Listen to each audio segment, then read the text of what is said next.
Once again, and welcome to 4K4U. I am Tom Connors. We have a very special edition today.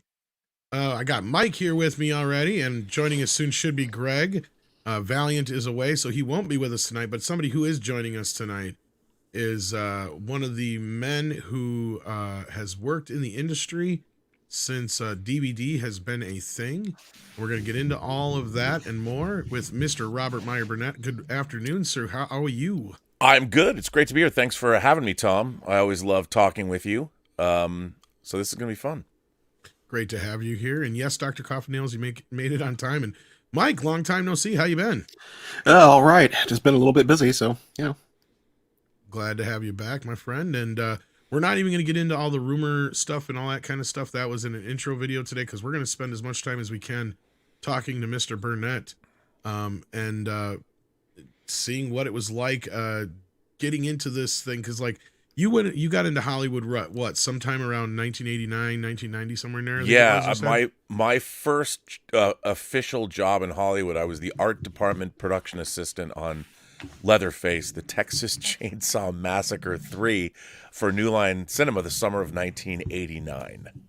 Nice. So I was right out of film school at USC and went right. I mean, I literally had just a couple weeks, and then I started on that movie, and I learned more on that film. I mean, I was working 6 days a week, 20-hour days.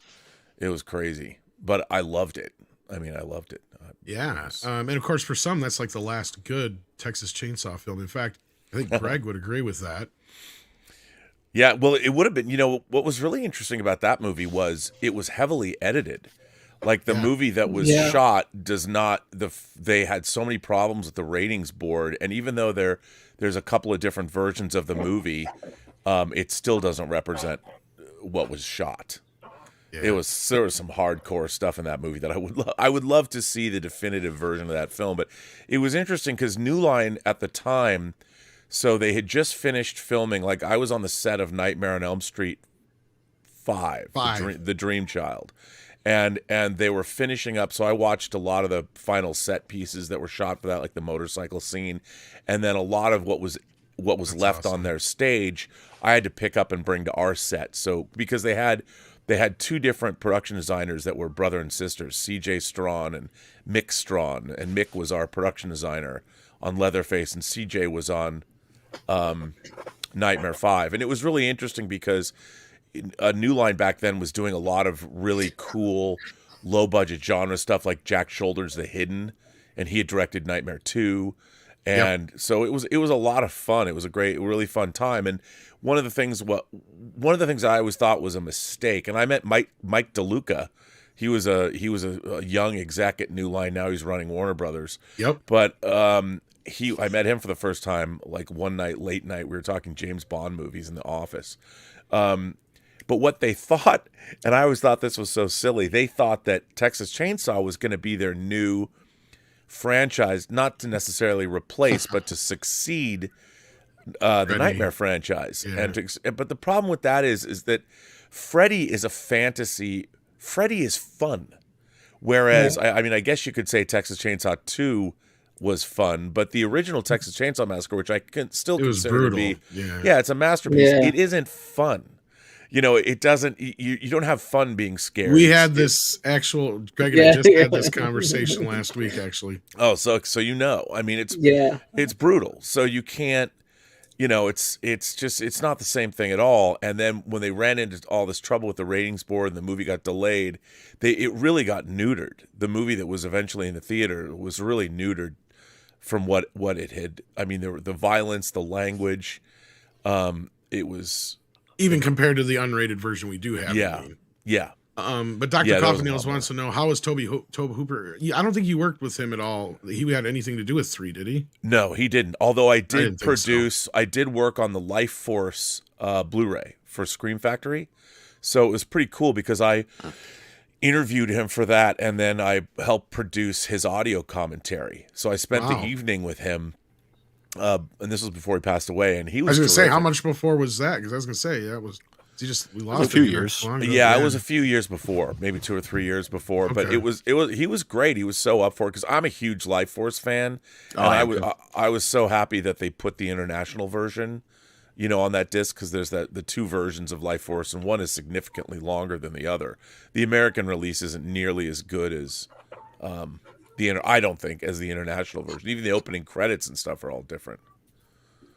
Yeah, and we'll get to that maybe in due course here, along with some of the TNG stuff. But I kind of want you to take us back to the beginning. Like, so you worked on a few different projects, I'm assuming, before you even got into DVD production. But let's quickly get to there as best you can. But like some of the other stuff you have worked on, you might want to throw out. Yeah, well, I should say that the first time I ever worked in physical media was in 1980 when I was 13 years old. I worked at what was generally considered to be the second video store in the United States. Wow. And it was interesting. Back then, no one had VCRs. And I used to just go into this. I got one for my bar mitzvah. And my grandfather. So this would have been early 80s then? It was 1980. It was May of 1980. And then this video store. So there was it became a chain in Seattle called Video Space. And it was started by Weston Nishimura, who went on to found the VSDA, the Video Software Dealers Association of America. And they were a really big lobby group, and they used to have a big convention in Vegas every year. And back then, what was really interesting was that Hollywood was very opposed to home entertainment. Big directors like Steven Spielberg famously came out and said, I'm paraphrasing, but he said something to the effect of, to see the blood, sweat, and tears he poured into Close Encounters reduced to the size of a cassette that would fit in the palm of your hand was not something he liked. And it was funny because even at 13, when I was working in this video store, I'm like, wait a minute. No, this is going to turn everyone into movie fanatics, because it's hard to imagine a time where you couldn't just watch a movie whenever you wanted to. And in 1980, home video started a little earlier with a guy named Andre Blay, and he started magnetic video. But most people didn't. To get a movie was crazy. Like you couldn't do it. And so that really began to change. It changed the world. And by 82, Paramount. So and movies then, the lowest amount of money movies would sell for was like $55. And then when things like Blues Brothers came out, it was spread out over 2 tapes. That was a $112 movie to buy. And this is back in the early 80s. So watching that change, and then by 86, I worked in home video and watched it explode. And then in 86, I went to work for a store in Seattle called Silver Platters, and I was the manager and buyer of their laser video disc division, the Laserdisc division. And at that time, we weren't bigger than Tower Records, but we were the largest. All we sold were CDs and Laserdiscs. So we were at the time the largest optical disc retailer in the world.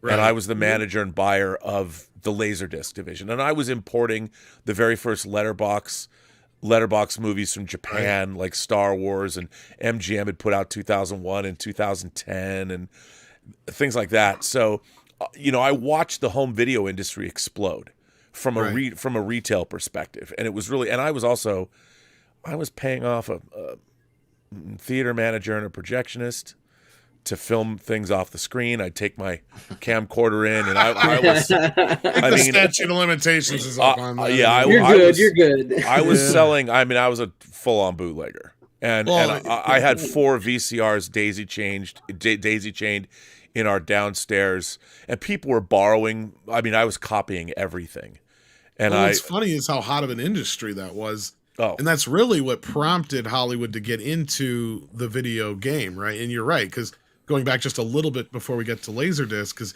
even though Laserdisc does technically come along around the same time as VHS does as far as like home media, but people forget that the first time a Laserdisc player was ever seen by the general public was actually in the movie Airport 77, where they have a Laserdisc player and they show this video in the movie. It was product placement because Laserdiscs were owned by MCA Universal, and the first Laserdisc players were called MCA DiscoVision, and they were introduced to the consumer market in 1978. So, and they were introduced in 2 cities as a test market, and one of the cities was Seattle, where I grew up. So I had seen Laserdiscs, back all the way back in 1978 when I was 11 or something, and even then there was my best friend at the time, this kid Jimmy Fiddler. His dad was rich, and his dad had bought a bootleg videotape of Star Wars.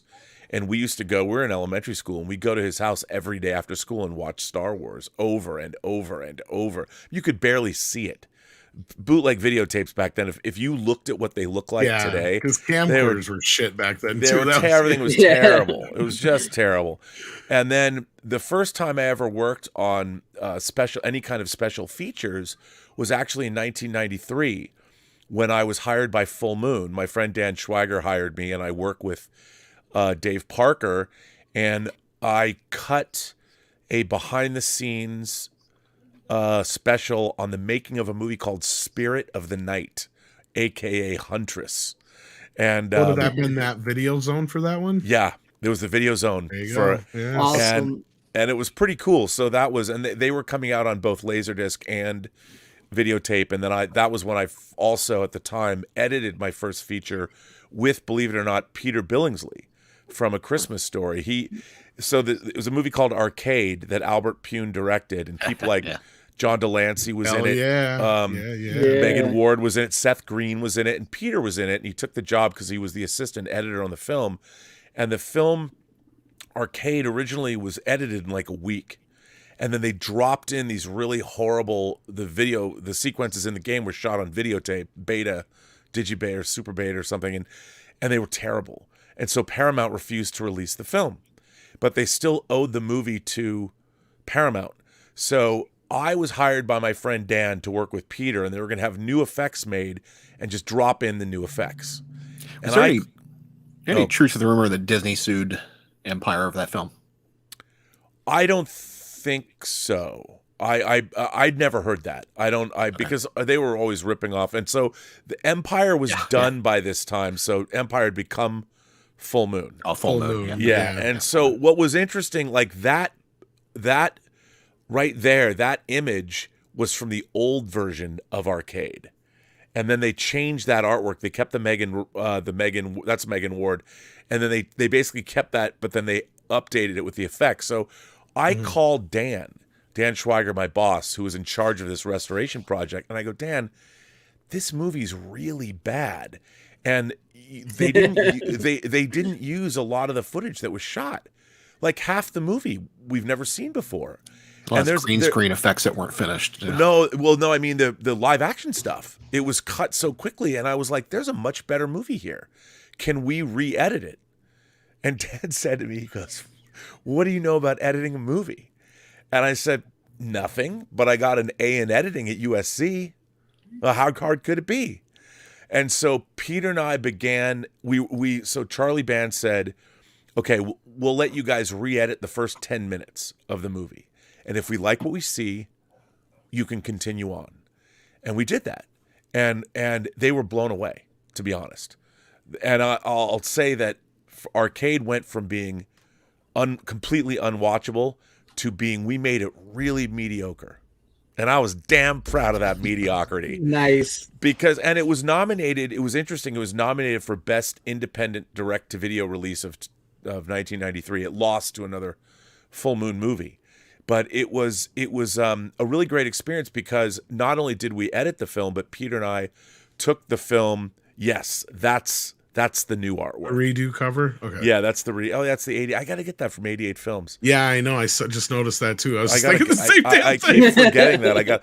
And what's really interesting is in the movie, it just says our credit is additional editors, and the editor is credited as Miles Winton. Miles Winton is the dog of the first editor that edited the movie, and they couldn't change the credit, but we do get additional editing credits at the end. And not only did we edit the film, but we took it all the way through post. So we work with Alan Howarth, who would work with John Carpenter on most of his scores, and sound design to do the sound design for the film. So I had an incredible experience working on Arcade. I learned more. Kind of a crash course in doing post-production. It was amazing. And then after that, I edited a lot of first-time directors' features. So it was really great. I really enjoyed it. So go ahead. No, I was gonna say that's pretty cool. I'm a huge fan of the Charles Band Empire Full Moon movies. I just love their straight to video movies that they come up with. They're amazing. Well, some of them, like Ted Nicolau's Subspecies movies, are pretty good. I'm looking forward to the new one.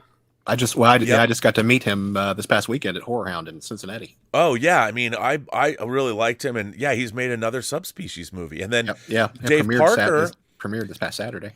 Dave Parker, who directed The Hills Run Red, he just directed the new Puppet Master movie. I think it's called Dr. Death. Yep. Yes. He directed that. So yeah, and Greg and I were just talking about that one last week. I think it was the week before. Yep. Yeah. But then I didn't get involved in home video again until my own movie, Free Enterprise, where I ended up sort of cutting together a first version of the behind-the-scenes footage that my friend Jeff Goldsmith shot, and I just did that for utilitarian purposes. But the first time I worked in special features, I had a friend named Michael Pellerin, and Michael Pellerin and his buddy Jeff Curdy had a company. Well, at first it was called TV is Okay, and it was a company that was run by a guy named Phil Savinick.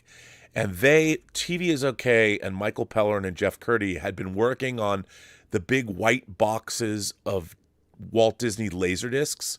Like they did 20,000 Leagues Under the Sea. They did the Tron, the big collector's versions that were in these white boxes. They were beautiful.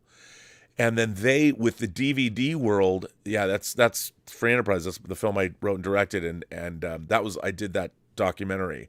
I redid it for that re-release. But so I was working, Michael Pellerin, I was actually working on the Olympics. I was cutting Olympic spots for NBC. I was editing promos, and I've been doing it. I was hired to do one, and I ended up doing over 100. It was insane. It was a great job, though. And so I was working at NBC as what they call a predator, a producer editor of promos.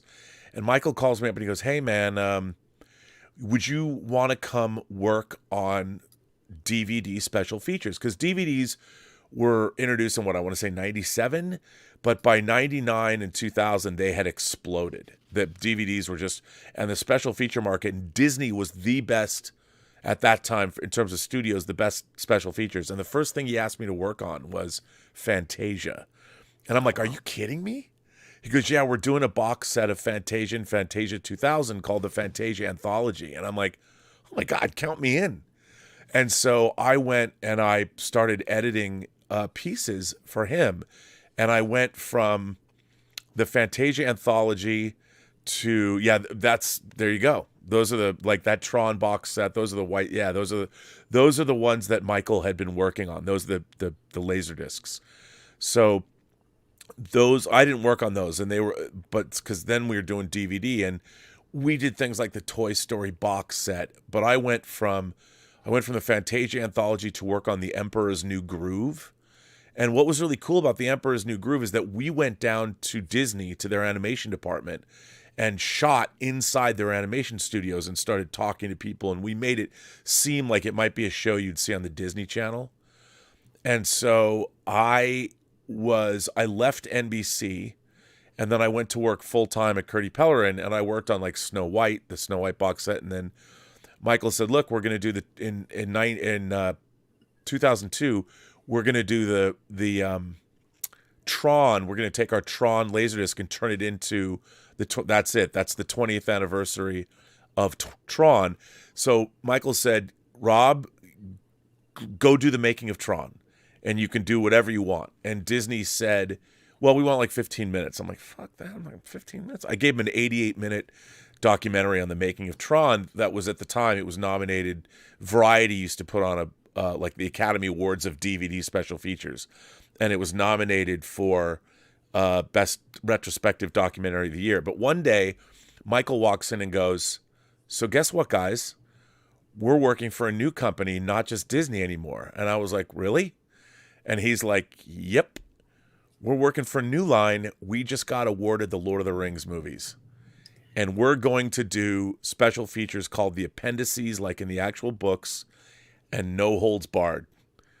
Whatever we're going to." And so I spent, so while I was doing Tron, I'd started that, and Michael's like, we all have to work on Lord of the Rings. And there was like 30 of us. And we started going to New Zealand and shooting behind the scenes. We did hundreds of hours of interviews. Like, people were scared of Christopher Lee. Nobody wanted to fly to London and go interview him. So I'm like, fuck it, I'll do it. And I went and interviewed Christopher Lee for 5 hours. And I interviewed John Rhys Davies, and then we did all the it was insane. And when I was working on, there they are, when I was working on Two Towers, I was in New Zealand for months at a time while they were finishing Return of the King. It was just insane.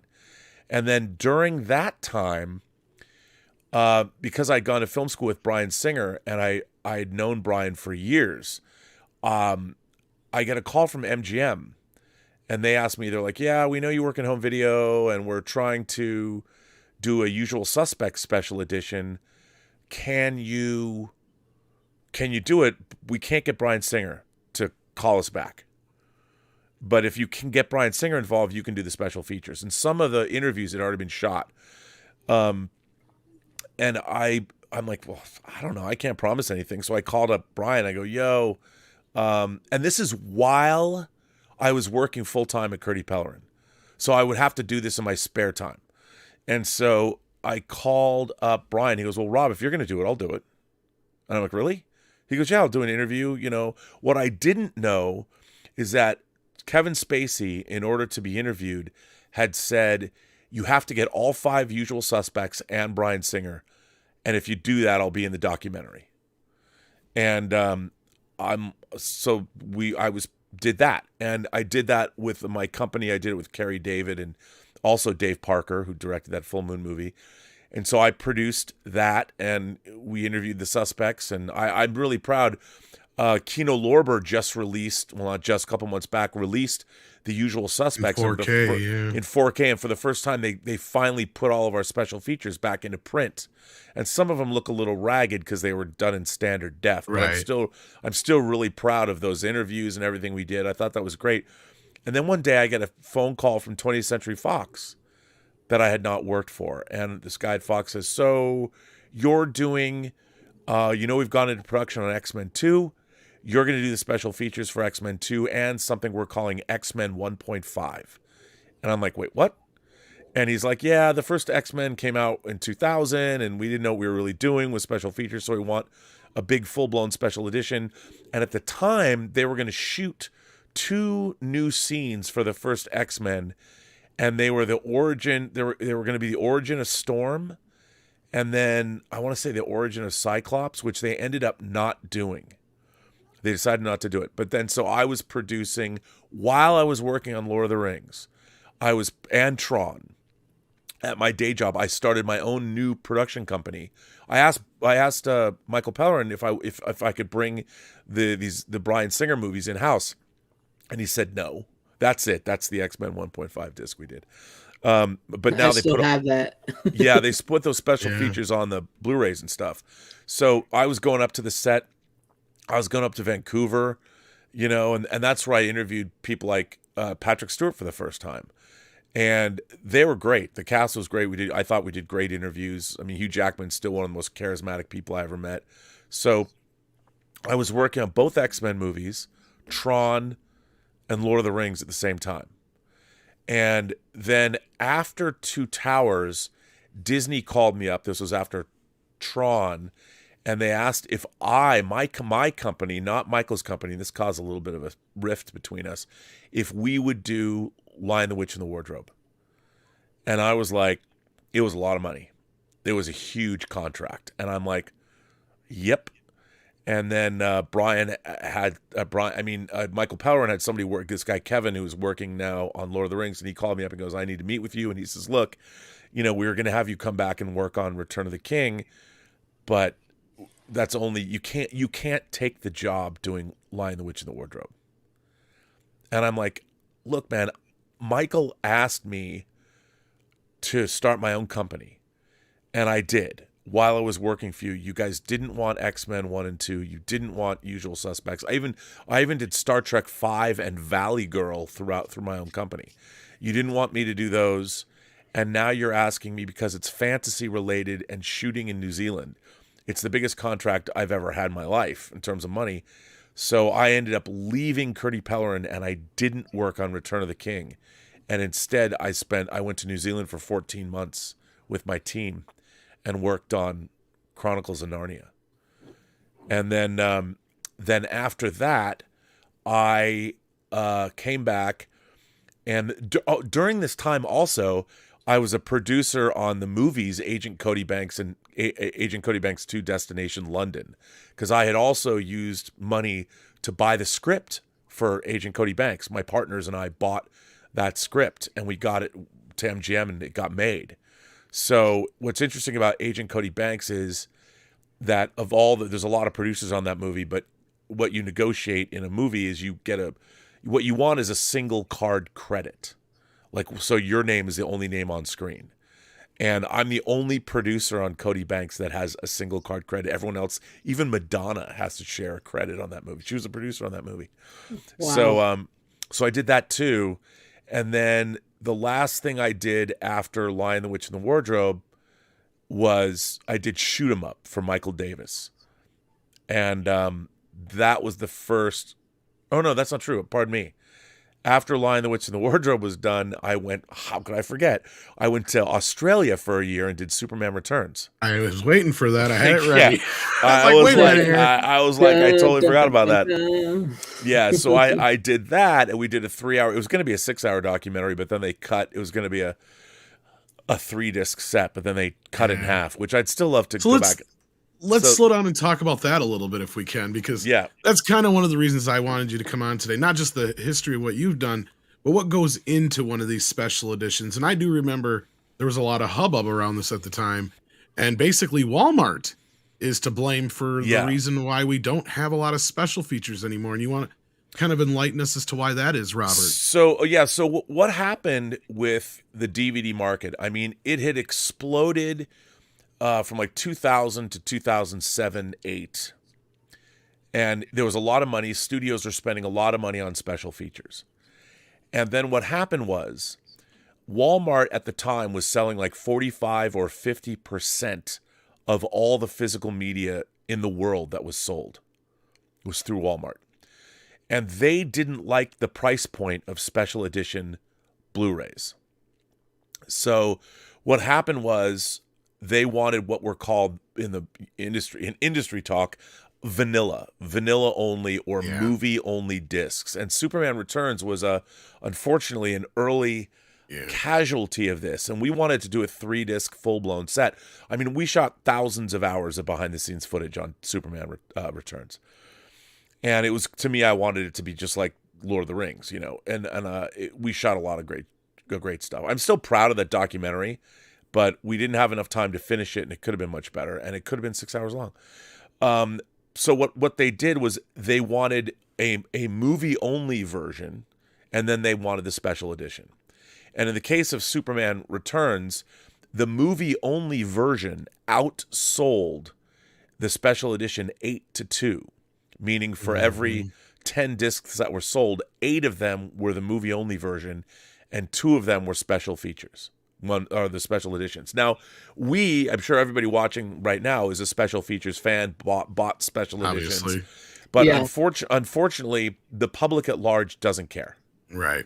And That people are like, well, sucks. I love special editions. I mean, we all like those things, but people that were buying, most people were buying, they want to buy things for their families to watch. They just didn't care about special features. And once that was realized by the studios, there was a lot of at the studio level, the interest in spending, and they were spending millions of dollars sometimes. I mean, my budget was a lot of money on Lion, the Witch, and the Wardrobe.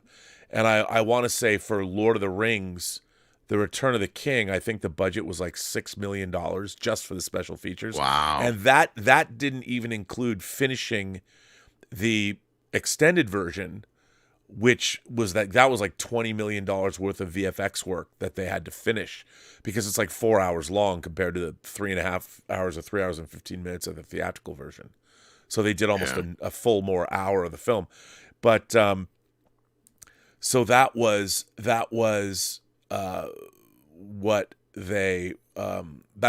just what happened. And well, and to add to that problem, they also had at this time was the full screen widescreen. Yeah, so you already had two. Yeah. There. Yeah, and that had been changing. That really started to change in the mid aughts. By like 2010, most people had 16:9 TVs, and things had changed, which was great. But again, Blu-ray was not adopted as quickly as DVD. DVD players were the single fastest growing entertainment faster device. than VCRs, faster than television. Yeah, it was insane. Faster than locomotive. Speeding bullets. Speeding bullet.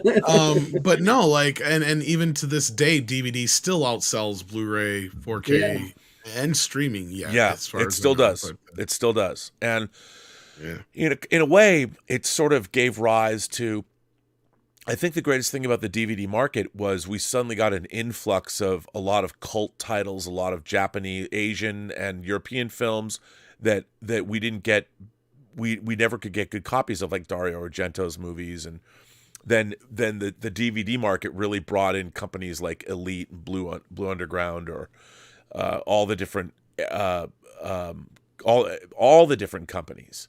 And now we still have them. You've got the boutique DVD companies. I mean, Criterion has gone back to its roots. It's become a boutique label. And then you've got everything from Arrow and Second Sight to Kino Lorber to Umbrella to Imprint to Indicator and to just before we get back to the other stuff you worked on, let's get into that real quick, because let's talk about the difference between like making a special edition as the movie is being produced, like you did with Lord of the Rings and Superman Returns especially, and X-Men, compared to something like when you've worked with other films like Usual Suspects, for instance, or Tron, where you have to go and dig for stuff, and how long the process takes, the differences between the two. And I think our audience would really love a kind of an overall take on the differences between the two. Well, it's really interesting. Most movies, studio movies, have what are called EPKs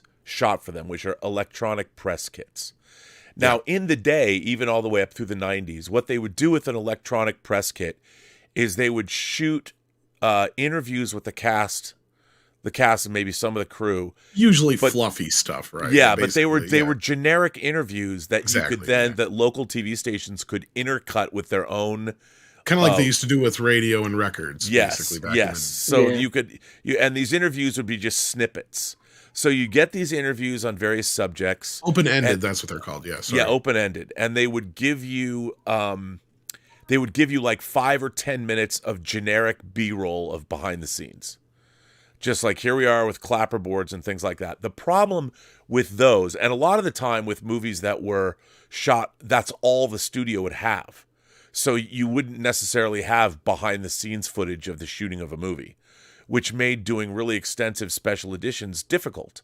And so when we did Usual Suspects, we did the anniversary disc. The disc came out in 2002, but the movie was shot in 95 or 94. And what people forget about Usual Suspects, it was a very low budget movie. So there was very few behind the scenes footage the movie itself was shot on ends. right? Yeah. Oh, yeah. I mean, they use short ends and all kinds of things. Which those are like the end of film when other bigger productions would have stuff left over. You'd buy, for those who don't know what we're talking about. Yeah, those are called short ends. So you'd be buying negative from companies that didn't use up all their negative when they were shooting. So what you do is you'd go back and you'd have to track down all the people that were in the movie and shoot them, interview them. So like for Usual Suspects, I had to find, well, is Gabriel Byrne going to be in LA? When is he not? When is he available? And what was really interesting in that, so what you would do is you'd go rent out a hotel room, a nice suite, where you could have hair and makeup people come in and set up your cameras and equipment. And then you have the celebrity would go. And the reason that you would do that is because they would feel comfortable going to a known hotel, like the Sunset Marquis. I think we shot Gabriel Byrne in the Sunset Marquis.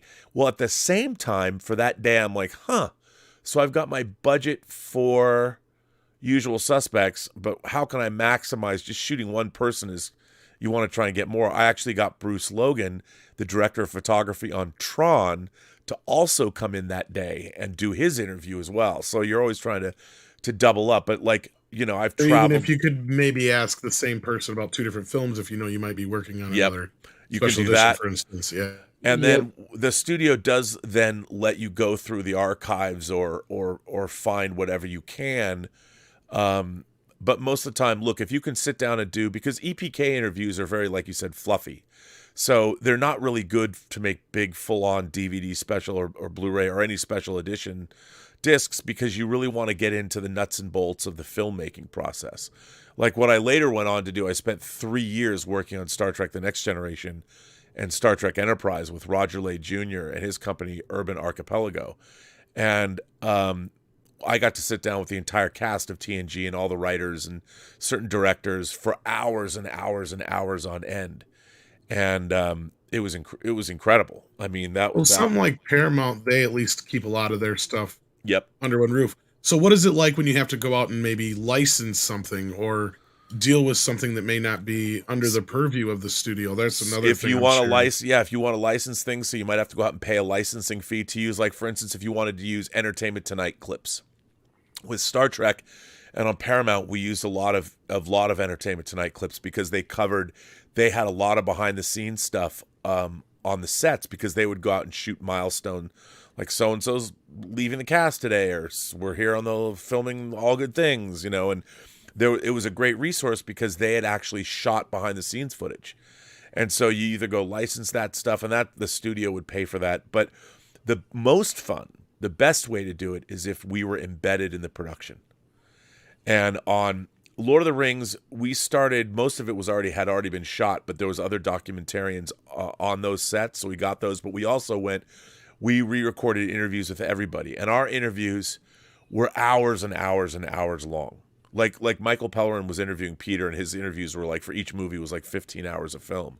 And the final documentaries represent maybe 2 hours or an hour of his interviews.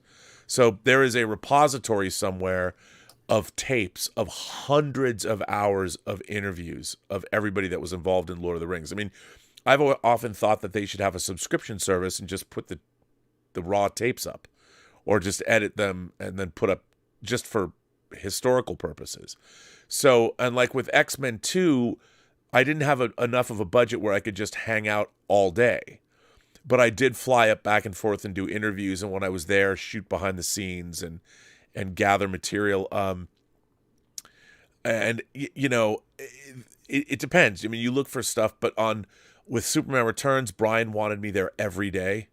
And so not only was I shooting on Superman Returns every day, but I was also working for other departments at Warner Brothers. So if Global Brand Management said, okay, Pepsi Cola is going to do a promotion, can you guys shoot I mean, this was crazy. I would get, I remember I want to say it was Target.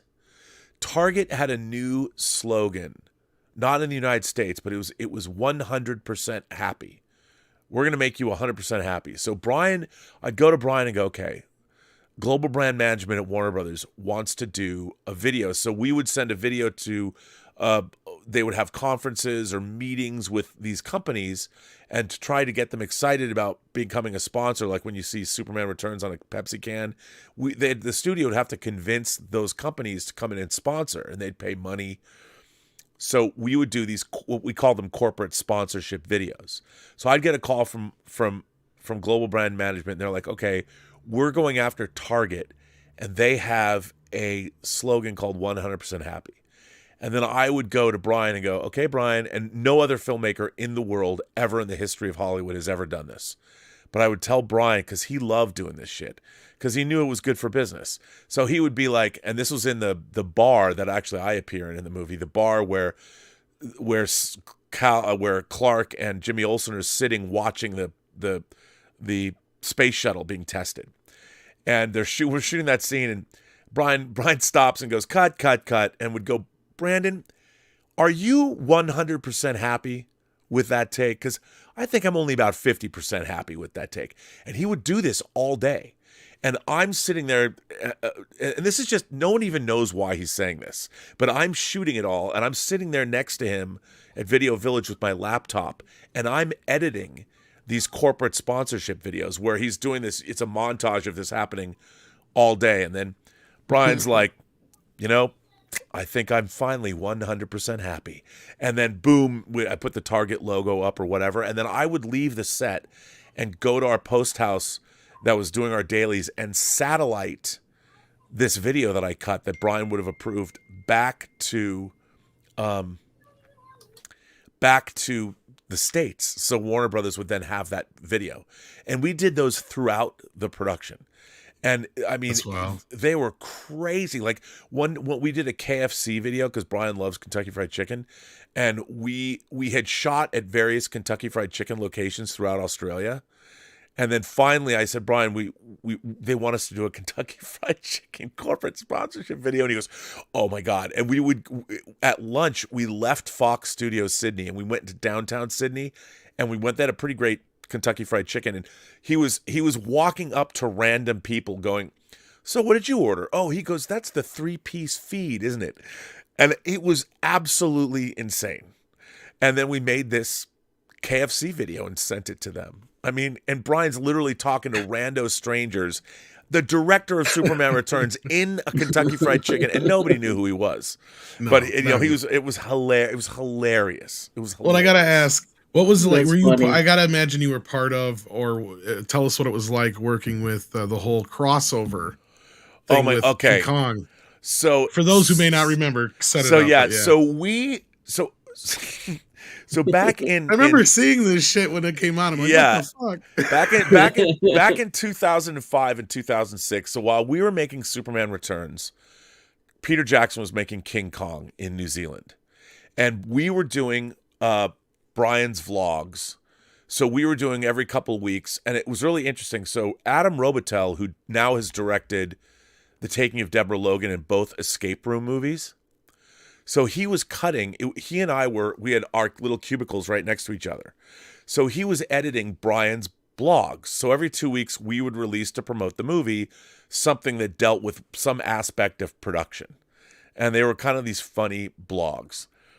And then one day Brian calls up, he stops me and he goes, listen, I talked to Peter, because he's friends with Peter Jackson. He goes, we're going to do a crossover blog where he's going to call me up. And he's going to pretend he's too tired to go on. He's so exhausted that I need to fly over from here, from Australia. I need to fly to Wellington to help him direct. And so we'll shoot our half of the video over here. And then they went to New Zealand, and then they shot over there. They really did it. Like, Brian left on a weekend because it's only 3 hours away, and like flies to New Zealand, and they shot their half where Brian actually directs Naomi Watts in this scene. I mean, not really, but Peter's like sitting in his chair, nodding off, like falling asleep. And so we coordinated to release either side of the videos. And that's it. There you go. That's the video, the call. And he gets the call from Peter Jackson. And yeah, so there he is. There's so that Brian. So the first half was us filming it, and now Brian has flown to New Zealand. He's on the set. There's Mike Doherty right behind Brian there, who directed King of the Monsters and Krampus and Trick or Treat. That's him. You can see his face looking up there. Trick or Treat. Yeah. So that's Mike Doherty. And yeah, there's Peter asleep, and there's Brian next to him and Mike. They're consulting the script, and so so funny. So we released these videos at the same time, and we didn't ask permission from the studio. Like Warner Brothers was just happy we're giving them. Yeah, because this is two separate studios, Mike. Yeah. It's two separate studios, and so Brian starts getting calls, like. Well, his agent called him and said, well, how much did you get to direct for a day on King Kong? And Brian's like, what are you talking about? This didn't really happen. It was part of the fun. It was pretty convincing though. It was so convincing. And so I think he said he was sick too, wasn't that the whole thing? Oh, he was like not just tired, but he was he was sick. It was so, I mean, look at Peter's totally acting there. He's out. Yeah, he's totally like, But now I'll tell you an addendum to that. So Frank Darabont came to visit the set. You can see this is all on backstage. This is in Wellington. Brian's on the set of King Kong, and he's explaining to Naomi. There's Naomi Watts. He's explaining to Naomi Watts that Kong jumps down, and I think is that Andy Serkis? I'm not sure. It might be Andy Serkis. Probably because he played Kong. Yeah, it was so hilarious. The whole thing was hilarious, and people believed it. So later on, because we shot the movie shot from March of 2005 through October, November 2005. And so I was there that whole time. But I started shooting behind the scenes in March of 2004. And so Frank Darabont came to visit Sydney, to visit Fox Studios, because he was looking into making Fahrenheit 451. And so I said to him, and I was with Chris Lee, I go, wouldn't it be hilarious if we made a video where you are down here because the people forget, but there was a huge controversy over the Superman costume, whether people liked it or not, a lot of online hullabaloo. What if we pretended that Brian's getting fired and you've come down to replace him? And Frank was like, that's hilarious. Let's totally do that. I remember that one too, yeah. So, well, it's only on the box set because and I took him around, and like he went up to Kate Bosworth. Now, we didn't tell them that this was not true. So he goes up to Kate Bosworth and says he's replacing her, because everyone believed it. It's Frank, the man who directed Shawshank Redemption and Green Mile and stuff. Of course, people believed it. And Brandon was freaking out, like, what do you mean? Because we've been shooting for like 6 months. And it was so convincing. The final video was so convincing. Brian thought it was hilarious. He goes, you know what? We can't release this, because it's so convincing. People believe that I was directing for Peter Jackson. People are going to believe that I get fired. And I go, it never occurred to me. I'm like, you know what? You're right. We can't release this. And so we cut it way down, because it was really kind of harsh. We were really being harsh to Brian, which he thought was hilarious. And so it never, and we did release a truncated version of it. If you bought that Superman box set, the Brian's blogs that are on that, it does have that, and it has this cow pen thing that we just thought was too weird to release. But yeah, it was pretty funny. No, sorry for that detour there, but I've always wanted to ask you about that, because I remember that when it happened at the time. Sorry, go ahead, Greg. No, I was going to say thank you for doing that, because he made me appreciate Superman Returns a lot more now. Because I have a love-hate relationship with the movie, because I do like the movie, but I also like. But now hearing all those stories and everything, like the fun, it just makes me appreciate that movie so much better. Oh, it was so much better. It was, and no actor has worked harder than Brandon Routh. Oh, he was a great Superman. He worked his ass off. Yeah, I wish he would have had another good shot at it. Yeah, I mean, he was so great, and it was making that movie was, and I do think, unfortunately, I think the movie was a half an hour longer. I think there's a much better version of that movie than we saw, because they cut a lot out after this friends and family screening, because people didn't really understand, like, why is Superman flying in a crystalline ship back to Krypton? Nobody understood that, so all that stuff was cut out of the movie, which is sad. We still haven't seen it all in its completion either. Troy Pacelli has become a new member. Thank you so much for that, Troy. And then we've got Wolf Squad here, who says, could not Paramount do a Kickstarter pre-order for DS9 Remaster and Robert do the extras? Well, this is a very complicated thing. Yeah, Go ahead and explain this. Here's the thing. I mean, people talk about AI and stuff. It would cost about $20 million in 4 years to remaster Deep Space Nine. There's no way that any Kickstarter could raise the amount of money that they would need to do it. Plus, you'd need the team of people. The next generation restoration cost anywhere between 12 and 14 million, and you had CBS Digital. What they want, you have to do it properly. You have to go back to the original negative. You can't take what's already there and upscale it using AI, because otherwise you're not really upscaling it. You know what? So it's unfortunate. You'll never probably. I mean, maybe someday. There has been talk. There is. I will say this. There is movement on that front to remaster Deep Space Nine and Voyager. Voyager is more problematic because of how much CG was used. With Deep Space Nine, there was a lot of CG used later in the later seasons, but for the most part, there's only one CG only shot of the station in the entire run of Deep Space Nine, and that's the final shot of the show when it pulls out from the station. But it's a real problem. They should have just kept doing it when we were remastering Star Trek, but at the time, unfortunately, they thought the Star Trek remaster would sell a lot better, but they didn't realize with the rise of streaming, and people really didn't understand why, how different, how much better are the Star Trek The Next Generation remasters. Well, they're 6 times better. That's the answer. But they could never explain that. And when I first started getting the remastered versions of Deep Space Nine and watching them on there, I had all the files, the original raw files. It was jaw-dropping. Because people forget, Deep Space Nine and Star Trek and The Next Generation of Voyager were finished in standard definition, and while it was all shot on film, even the visual effects were shot on film, they were composited on video. So space never really looked black. It was kind of that gauzy video gray. Yeah, and you had all the edge noise and all that shit too. Yeah, it was, and they composited the effects on videotape. They daisy chained things, and then the whole thing was, all the post was completed on tape. So videotape, which was true of a lot of TV shows. Most TV shows at that time. Yeah, at the time, to save money. Some were even shot on videotape, for that matter, like a lot of sitcoms and stuff. Sorry. Oh yeah, sitcoms absolutely were.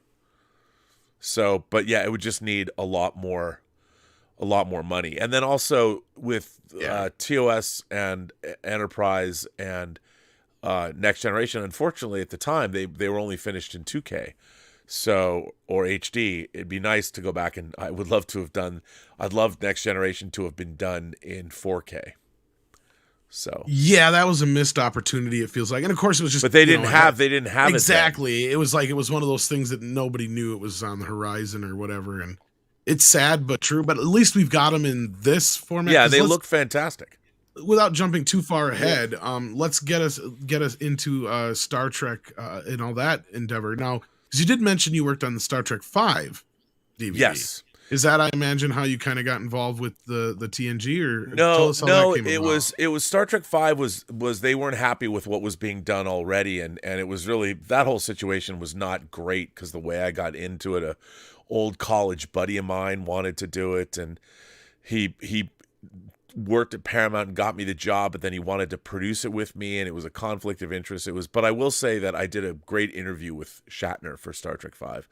But it was not what it should have been, and I never finished that project, unfortunately. I just turned over all my assets and someone else finished it. But I'm still proud of what went on there. But still, it was good. And another thing that happened in Star Trek 5, and this was really disheartening, is so William Shatner goes in depth into the character of Sybok.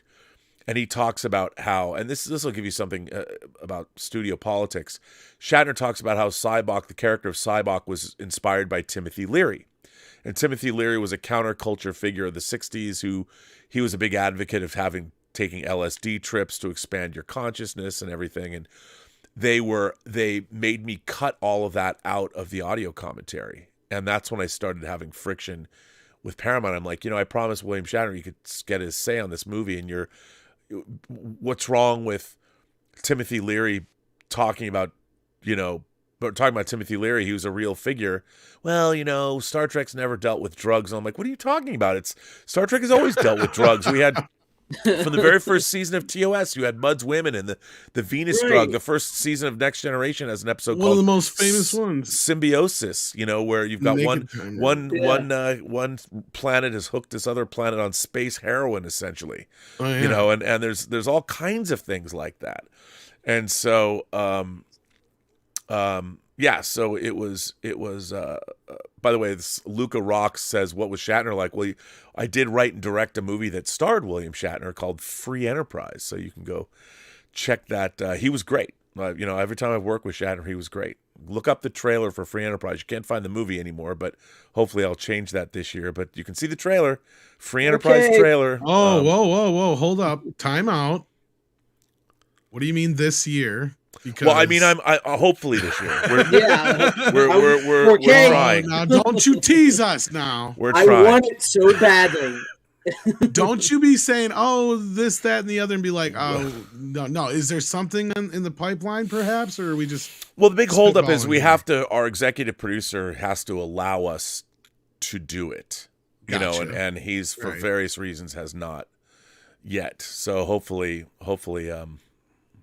We'll get. Is that something that's wiggling a little bit more than we? Yeah, hopefully. Because I know we discussed this in the past too, and I don't want to get too far ahead of it, but yeah. That's a film that I think a lot of us would love to see. Released. Oh, yes. I know I would. I would too. I want to upgrade my DVD. I would. I can't wait to get canceled when all the young kids, all the Gen Zers see what we say in that movie, especially Woody Allen and Mia Farrow. Canceled. Right. Canceled. So Greg actually has to leave us. So before you actually get back into how you got into TNG, we're going to let him go. Thank you, Greg. I'll see you. Thanks for being here, man. It was great listening to you, Robert. See you guys later. Deal with the kids. Yeah, kids. We're not going anywhere though yet. But stick around here. I think we got Robert for a little bit longer because I definitely want to get the story about TNG. But thank you, Greg. Well, so the way I got that job is I was editing a feature film that has still never come out. Called My 11th, which is a serial killer movie. And we were doing that in the offices of Landmark Entertainment and Gary Goddard, who had directed He-Man and the Masters of the Universe in 87. So I was in that office and I was going every day. And at the same time, Roger Lay Jr. and his company, Urban Archipelago Films, Roger was editing a feature-length documentary. So we would see each other every day. Say how's it going and all that. And for like a year. And then one day Roger comes to me and goes, there is a possibility. I didn't realize that the woman that had directed the documentary that Roger was editing was an executive at CBS Home Entertainment, Anna Barreto. And it was her documentary. And so I talked to her. And so Roger's like, it looks like we're going to be able to do special features for the Next Generation restoration. And what was so interesting is I didn't even know it was happening. And one day they released one day Roger brings in I want to say they called it the Next Phase. They released a disc that had it had Encounter at Farpoint, I want to say Sins of the Father and Inner Light, maybe. And it was a primer disc that was just, it showed what Next Generation would look like up-resed into 2K. It was insane. It was looking at these, it was like I wanted to weep. They looked so good. It was so incredible. And so in charge of this at CBS, there was CBS Digital that was and CBS Home Entertainment that was in charge of this project. But the executive on the project was a guy named Ken Ross. And Ken Ross was kind of a hero of mine because he goes all the way back to the late 70s and early 80s at the dawn of home entertainment, where he was working for Andre Blay, who started Magnetic Video, which was that became 20th Century Fox home video. And so he was in charge. He was for decades, he was at CBS. He was the big muckety muck. And so he greenlit this restoration of TNG, but then to us, he goes, yeah, I want you guys to do the special features. And we were not going to be able to interview the cast. They wanted us to do like 15 minutes of documentaries on each season. And we're like, oh, fuck, that sucks. And then he calls back and he goes, I'm going to pay, because, the Next Generation cast made money for their appearances. He finally says, I'm going to pay for them to be involved. And you'll get like 2-hour blocks of time over the course of the next 3 years to interview people. And then we asked Ken, well, can we go interview whoever we want? And he goes, you can do whatever you want. Now, we didn't have money to pay anybody else except the main principal cast, but, all the guest stars. So we went hog wild. We went insane. And whatever, because Roger and I were fanatical Star Trek fans. And we were the only people for 3 years, even though they were documentaries, we were the only people working for CBS making new Star Trek programming. So we were the only people, and we had 2 lawyers just dedicated to our stuff. So we were interviewing Ron Moore and Brandon Braga and Renee Echevarria and Naren Shankar. Like, I was doing things like, you've seen it now, but I had this idea to do this thing called Inside the Writer's Room. And it was based on something that I had done for Valley Girl, which was in Valley Girl, I had Martha Coolidge, the director, talk to Nicolas Cage, just the 2 of them chatting. And we shot it with 3 cameras. And I'm like, what if we did that with all the writers, because the latter half of TNG had Ron Moore, who went on to do Battlestar Galactica, and Brannon, who went on to do the Orville, and Naren Shankar, who went to work for CSI, and Renee Echevarria doing things like the 4400. And we actually got Seth MacFarlane. We just called Seth MacFarlane up and said, hey, would you come host this discussion? Mm-hmm. So we have Seth MacFarlane do a roundtable discussion with the writers. That was just one of the many special features that we were able to do. And then we did Roger, we kind of split apart. Roger was doing all the documentaries on Enterprise, and I was doing all editing and producing the documentaries for TNG, even though we were working together. And we had a rule that because he got the project, he was awarded the project, he would take the directing credit, we would both take the writing and producing credit, and then I would take the editing credit. And I didn't mind that because it was his project. So for 3 years, we did all 7 seasons of TNG, all 4 seasons of Enterprise, and then we also did 5 single disc. They had turned the 2-part episodes into one long movie program. So The Best of Both Worlds was a movie, Redemption was a movie, Unification was a movie, Chain of Command was a movie, and All Good Things was so it was a single disc, and we also made special features for those. And 3 of those, when they started doing, and some of the things that we did, they had theatrical events for the first 3 years. And there are 2 things, I guess, that I'm most proud of in that entire process, not just the documentaries, the discs won 2 Saturn Awards, but so Mike and Denise Okuda had taken. There's an episode in the 2nd season, very famous episode of Next Generation called "The Measure of a Man," and when they were making it, it famously ran long. It was like 15 minutes longer than a regular episode. To cut it down to get it to 45 minutes, they had to cut a lot out of that episode. But Mike and Denise Okuda sent a tape to writer Melinda Snodgrass of that long version, a VHS tape. So we got the VHS tape back from her, and we were going to put that on the disc, even though it was really shitty quality. And when I was in New York interviewing Patrick Stewart, I said to Ken Ross, I go, dude, we're working with the negative. There's never been an extended version of a Star Trek episode. Why don't we make an extended version of Measure of a Man and just reconstitute the long version? And we had to do 3 effect shots for it, but Ken Ross said, yep.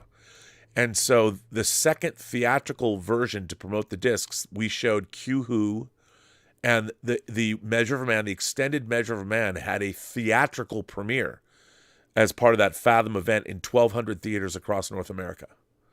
And for me, if I didn't ask to do that, that wouldn't exist.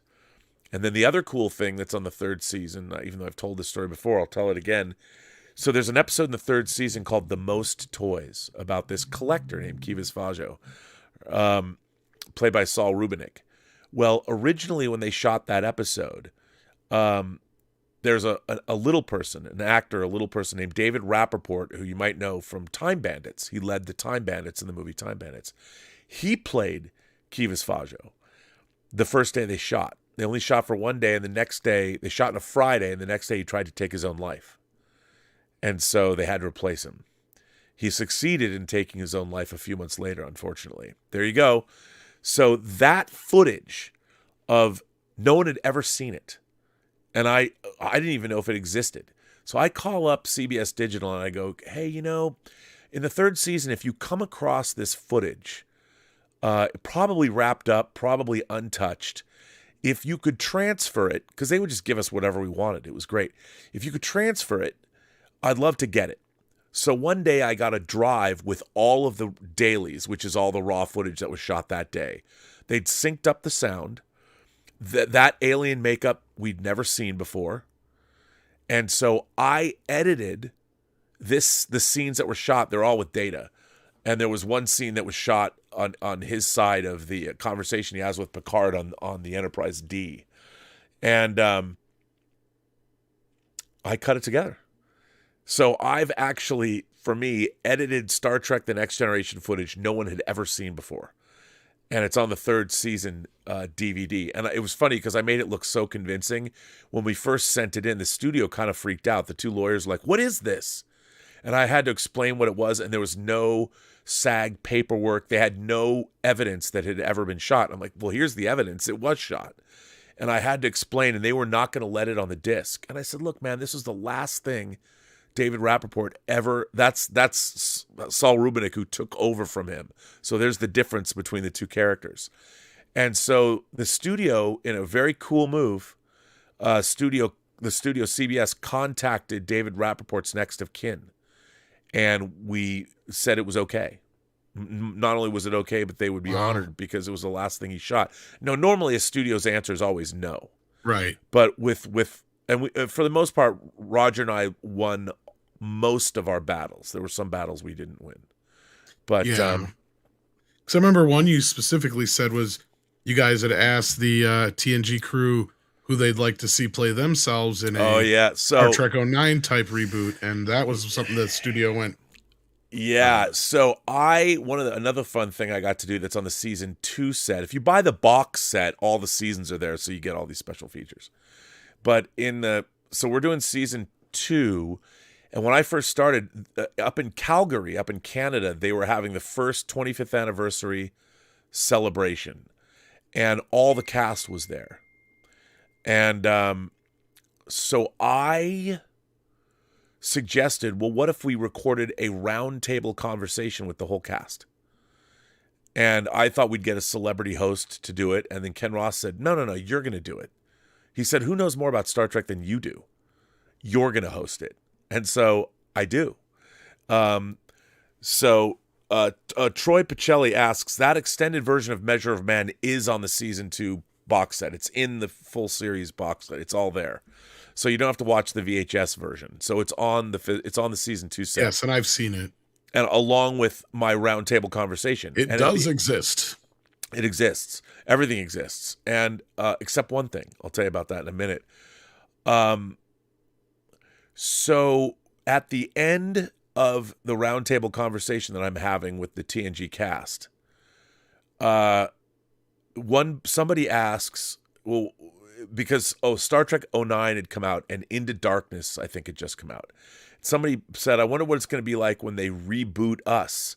And Patrick Stewart goes, well, I know what it's like to be rebooted because James McAvoy had just played him in X-Men First Class. So they all had a good laugh, and they started musing about what it would be like once the TNG cast was rebooted.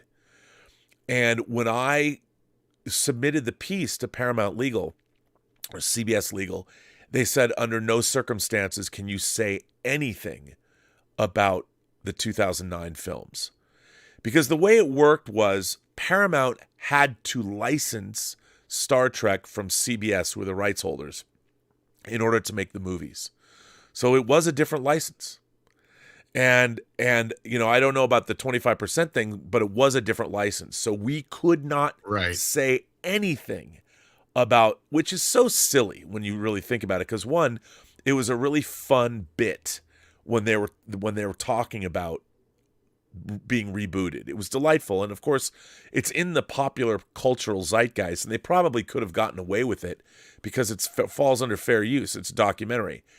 But because these licensing agreements were very sort of iffy, there was a lot of people people, they just wouldn't let us do it. So I had to cut that stuff out, which was really maddening because it was a fun bit. Like, why do you want to cut out juicy audience entertainment, you know? But I had to do it. And that was really frustrating, considering I hated Into Darkness so much that I'm like, this fucking stupid ass movie is going to cause my roundtable conversation to be less good. And it did. So, yeah. Yep. So that's it was the greatest job ever. I got to work on, and the one thing I will say that I think you can find this on. So another thing that we found that I had never seen before, and I didn't even know it existed, was in 1986 and 87, there was a thought, because things like The Last Starfighter had come out, that they might be able to do all the space visual effects in CG. And this is on a TV budget in 86 or 87. So there were companies that did all different kinds of tests.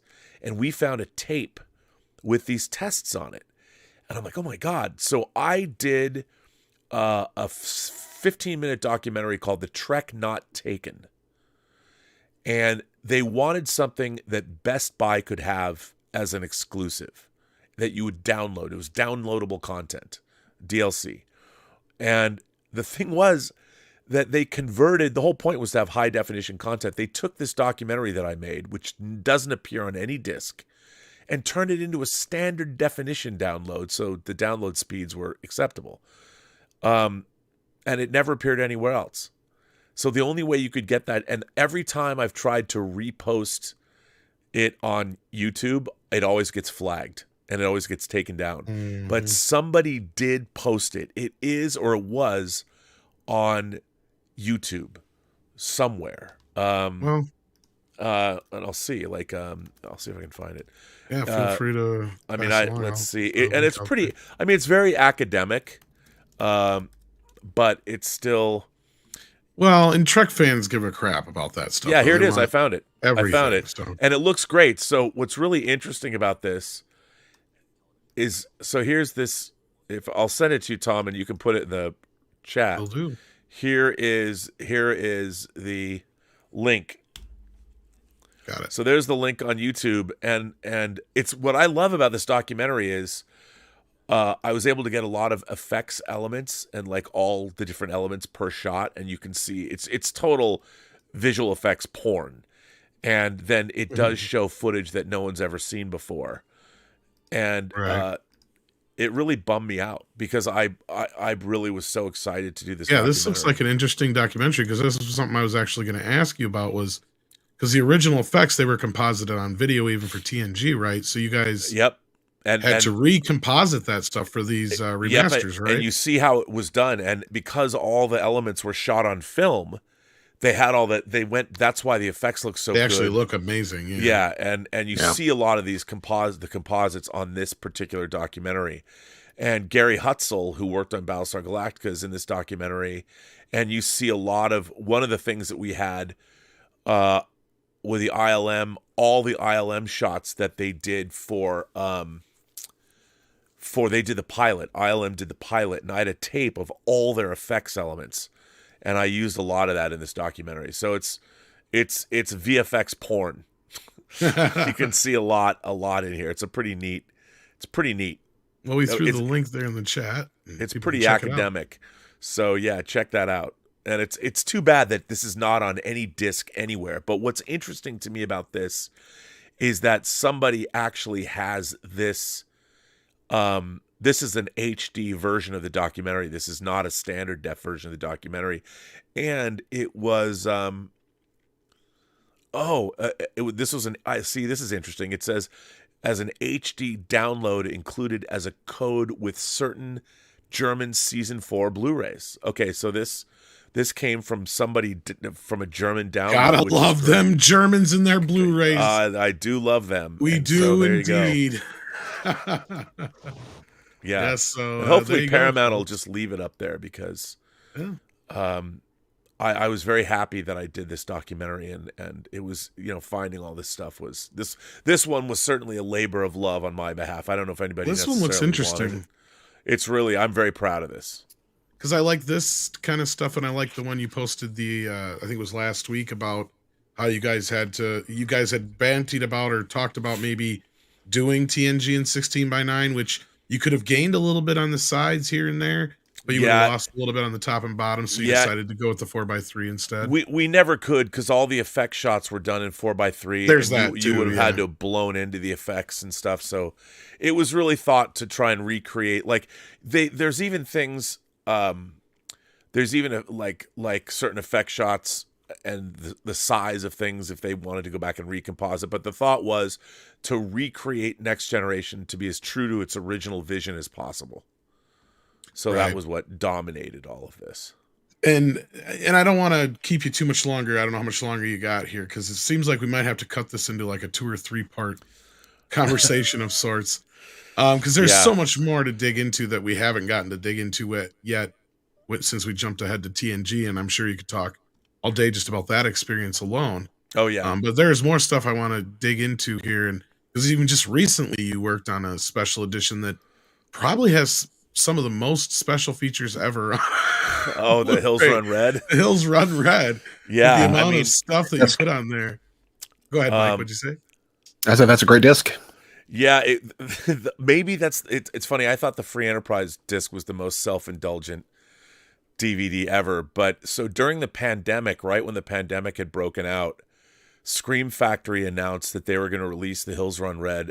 Hills Run Red is a movie that I produced for Joel Silver and Warner Brothers back in 2008. Came out in 2009, and Dave Parker directed it. And they didn't give us any... Now, was this part of their straight-to-video venture that started with Lost Boys 2, I think it was? Well, that was part of it. Yeah. I mean, there it is. There's the Scream Factory disc. Trick or Treat was a part of this run, if I remember right. Yeah, it was. Well, that was Warner Premiere. Yeah, part of that. Yep. And so Silver Pictures had made a deal to do 10 of these movies. And the first one they did was Return to the House on Haunted Hill. And then I had pitched this to Warner Brothers, and Dave had directed a trailer that showed the vision for the movie, which is actually on this disc.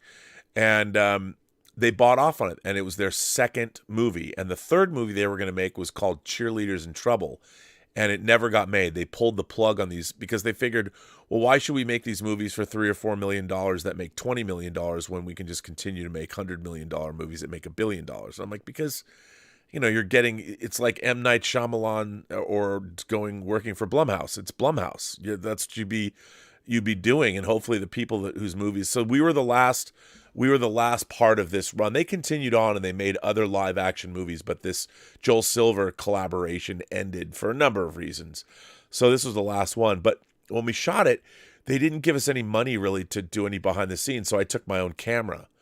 And I shot 30 hours of behind the scenes footage, and I shot interviews with the cast and crew, because I was the producer. What were they going to say? No. And they actually did send a crew for like a day, an EPK crew for a day, which was great because I had them set up while we were working on the film. I had them set up the interviews, and then I conducted the interviews. So I never really used them. The original DVD had a 30-minute making of I did pretty quickly, but I had 30 hours of footage. So when the pandemic breaks out, Scream Factory calls us, and they said, you got anything? And I'd been carrying around these tapes for 12 years, and I didn't even looked at them. They were HDV tapes. And I went and rented, I didn't even have a deck. I rented an HDV deck, and the tapes looked fantastic. And so we split it up. Dave did new retrospective special features, and then I went back and used my tapes and cut, You Are There on the set with interviews. I did sections on all the major cast members, and it's chock-a-block full of special features. And it was nominated for a Rondo Award. I mean, it came out the same year as Second Sight's Dawn of the Dead, and I voted for that. I didn't even vote for my own work. But I'm really proud of this disc, because if you want to know how low-budget horror is made at the studio level, I think the special features, even if you don't like the movie's like 81 minutes or 83 minutes long, and I think but there's 8.5 hours of special features, 10 if you watch the multiple audio commentaries. So if you want to know how a horror movie is made from every perspective, this disc is a pretty good indicator of that. So, yeah. There you go. And that's still available, I believe, so you can get your hands on that. Yep. It's available through Amazon, Shout Factory, all kinds of different places. I have it myself, and as you were saying, Mike, you've enjoyed it too. Oh yeah, I poured over quite a few of those special features. Yeah, awesome. So let's not waste too much more time here of Robert's time. Like I said, we're gonna definitely have to bring you back again to talk some more about this stuff. But let's see what these guys are saying in the chat before we let you go here. No, it's Bass Player 2011. Iffy says the peak of special edition DVDs was the first half of the 2000s. There was a bit of a renaissance when Blu-ray took off, but it didn't last long. Yeah, and that was helped by the PS3, I think. What do you think, Rob? Yeah, I think so too. And like the PS5 has made sure we're going to have physical media probably till the end of the 2020s, I would imagine. Hopefully. The real problem is being able to, I mean, I think we're in the middle of a huge renaissance right now.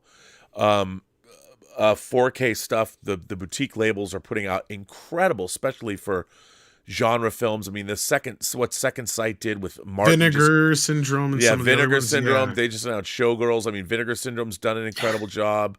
Stuff that would have never even got a DVD half the time back in the day, let alone Diabolic DVDs. Culture and Films just put out City of the Living Dead on 4K. There's another one. That's another one. You know what? You just remind me. I got to go order that.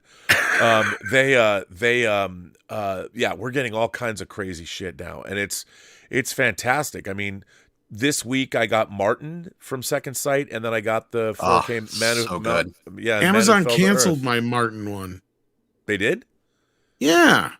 Probably because they weren't supposed to send it to you. I think so, but they let me buy the standard edition without all the goodies and stuff. So I don't ask me. I have no idea. Yeah, I mean the lovely that or they oversold the. I think it was more of an import thing. I mean it's getting weird because like I ordered Richard Lester's The Three and the Four Musketeers from them. I try and order in advance because if you don't, like I'd ordered my Highlander 4K that just never showed up. I finally ordered the box set from a secondary seller, but it was really frustrating to want to get. Yeah, mine came kind of crushed, but I did get mine actually, believe it or not. I typically go through. Yeah, I mean all that stuff that Studio Canal was putting out. Like there's so many all the John Carpenter box set, the They Live, Prince of Darkness, The Fog, and Escape from New York. Before those came out from Scream. Those big box sets, and then I missed out on the Leon one that went for sale this last week, the Zavi one, because they're not shipping it here anymore. So it was expensive though.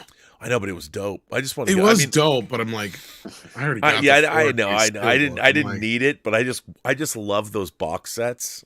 I do. I mean, but for that much now, that they're that much up front, I can understand pay that much on a secondary market, like when they're out of print or something. But like, some of these prices now are getting a bit out there for just some swag. Because let's be real, there's nothing new other than the swag in that edition. Yeah, I mean, for me, it's always about the transfer.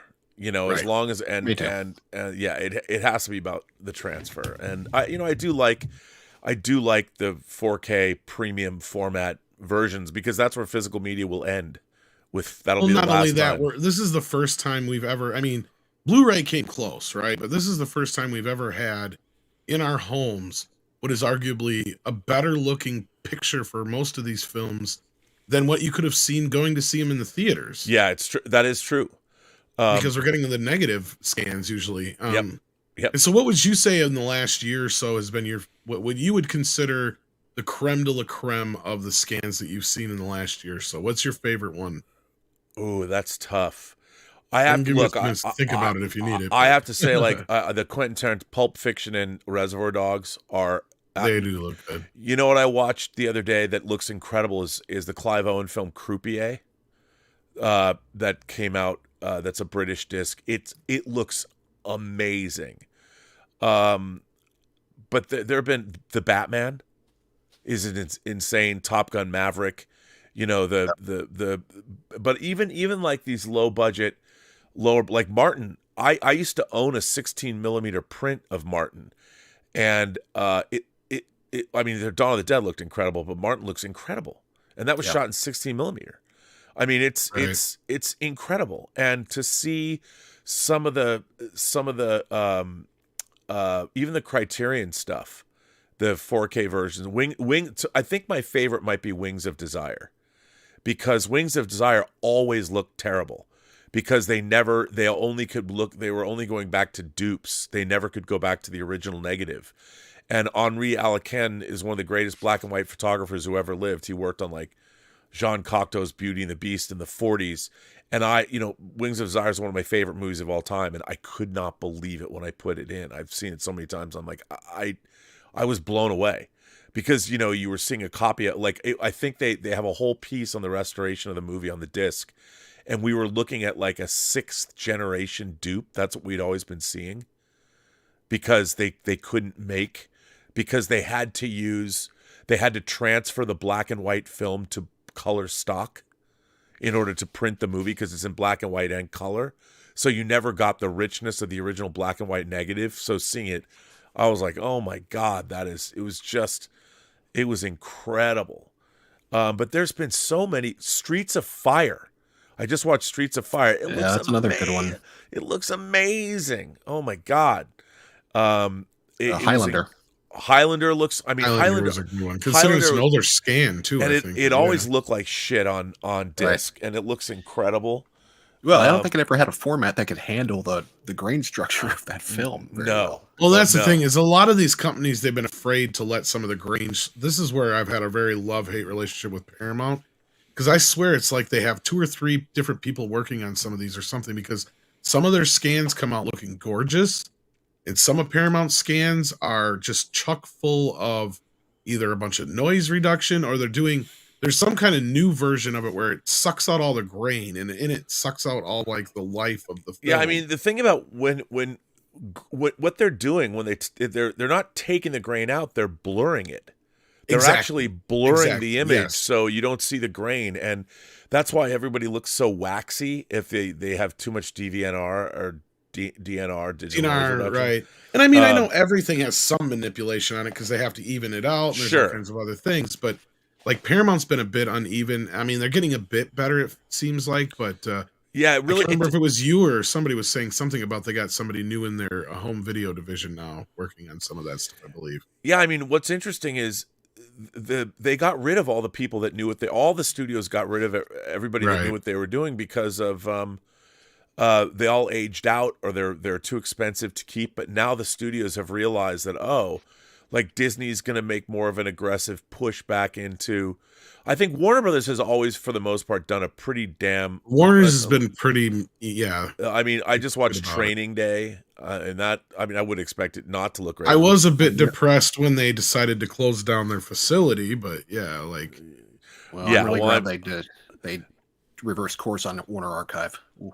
Yeah, and that Warner part at least. But. Yeah, I mean, they brought George Felsenstein back. I mean, I just watched the Laurence Olivier film that he directed with Marilyn Monroe in it, and I'd always seen that movie. It always looked faded. It looks incredible. Warner Archive's bit rates are always high. They're higher than the regular bit rates of Warner Brothers releases, regular Warner Brothers releases. I mean, I'm just sitting here looking at what I have in the last couple weeks that I bought. Like this Last Emperor looks in this Arrow. It is insane in 4K. Well, I guess I heard recently that a lot of the scans are done by Warner. They have one of the best scanning facilities. Yeah, they have a place that's on the lot called MPI, Motion Picture Imaging, and the Prince and the Showgirl, Marilyn Monroe, and Laurence Olivier. This is Warner Archive. It looks amazing. Let's see, what else do I have here? Oh, I'll tell you something I did not know, and Stanley Kubrick is my favorite director. Did you know that there is a European version of The Shining that's 25 minutes shorter than the American version? I didn't either. Not only did I not know that, I didn't know it was available on video. Really? And a friend of mine, so this is the European cut of The Shining. It's only on Blu-ray, but it's got this cover, and this is the 25-minute shorter version, and I'd never seen it. Now, of course, people would say, well, why would you want a shorter version of The Shining? And the answer is, well, I wouldn't, but it's Kubrick himself cut it. So I was curious as to what it is. And it basically gets rid of everything that's not part of the Overlook Hotel, like a lot of the stuff at the beginning when the doctor comes to visit Danny and it talks to him, all that's like gone. But it was fascinating. I just didn't know it existed. So there's always crazy stuff to be found on. And I picked up like the Air Force One and the Mark of Zorro steelbooks. Those look fantastic. This Sony stuff's always looked great. Sony does a great job. Yeah, Sony's got a good scanning facility too. Yeah, I just watched Taxi Driver last night. That looked amazing considering how old that scan is. That's actually one of their older ones. But we got Fight the Club here who says, to hell with 6 degrees of Kevin Bacon. I've said this before too. Start a game of 6 degrees of Robert Meyer Burnett and you'll hit everyone who's been behind and in front of the movie camera. Exactly. You're not too far off there. Yeah. Now that I'm doing the designing Hollywood stuff as well, it's a never-ending cavalcade of stuff. And then we've got Adam Deanda who says, speaking of Gary Goddard, any chance of a Midnight's Edge retrospective on the production of J. Michael Straczynski's Captain Power on Robert Meyer Burnett? You never know. Well, I'm not even sure if Andre's aware of it. I'd have to ask him first. Yeah, Roger, who I was doing the Star Trek documentaries with, they were deep into pre-production on the sequel to Captain Power called Phoenix Rising. Oh, really? And it didn't happen, but they had some great scripts and they had great design work being done. I've got pretty a amazing stuff. Complete series DVD set. Yeah, it's got a couple making of featurettes on it. That's cool. Absolutely. There's some great stuff. So other than the opening, Dr. Coffinails is curious what they cut from The Shining. Was there anything else that stood out to you? No, I mean, they cut out stuff like at the interview at the beginning where Jack Torrance, it's all that it gets right to it more than it does in the movie. And you really don't miss it because the new cut works, or this European cut works really well. I just didn't know that. I didn't know. Yeah, it's odd. I never heard of that either. I didn't know. I mean, I've heard of him going in and cutting things after the fact. Yeah. Like the famous ending for Doctor Strange that doesn't exist anymore. Yeah. But Yep. But again, I don't want to drag out any more time with you, Robert. We're going to have you back again real soon. We've talked about that before, about hopefully with another guest along with you, perhaps. But anyway, I want to thank you again for your time here. This has been interesting, and there's so much more I think we got to talk about. Mike, was there anything real quick that you wanted to ask Robert before we head out? Not over the airwaves. All right. Well, if you can hang out for a minute or two afterwards, Rob, then it sounds like Mike sure. have something to ask you. But I want to thank you guys out there for listening. You can find Robert over at the Burnett Work. You can find Mike over at Astro Skull Media and on his YouTube channel as well. The links should be in the description along with Greg's. Or at FanZcene, where you'll find us here, or at least me anyway, here in about an hour and a half or so, give or take. This stream will actually redirect you over to it. So stay tuned, kids. Take care of yourselves and each other.